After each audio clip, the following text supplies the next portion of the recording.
गाउँघरमा एउटा भनाइ छ, राति एक्लै हिँड्दा यदि कुनै अति सुन्दरी केटीले लिफ्ट मागेकी छिन् भने पहिले उसको अनुहार मात्र नहेर्नु, एकपटक खुट्टामा पनि नजर लगाउनु।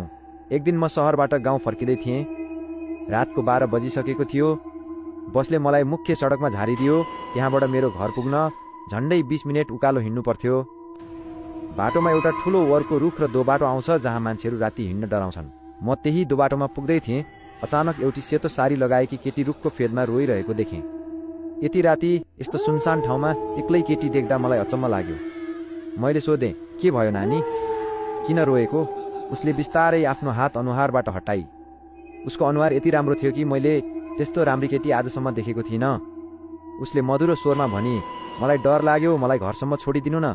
म उसलाई छोड्न तयार भएँ। हामी सँगै हिँड्न थाल्यौँ। हिँड्दा हिँड्दै मलाई उसको पाइलाको आवाज अलि अनौठो लाग्यो, छ्याक छ्याक गरेको जस्तो। मेरो टर्चको बत्ती झुक्किएर उसको खुट्टामा पर्यो। मेरो त रगतै चिसो भयो। उसको खुट्टाको पैताला त अगाडि होइन, पछाडि फर्केको थियो। उसको औँलाहरू कुर्कुच्चातिर थिए। म डराएर चिच्याउनै खोज्दै थिएँ। उसले आफ्नो टाउको पुरै 180 डिग्री घुमाएर मलाई हेर्दै एउटा अमानवीय हाँसो हाँसी र भनी, खुट्टा हेरी छैन त? त्यसपछि म कसरी घर पुगेँ मलाई थाहा छैन।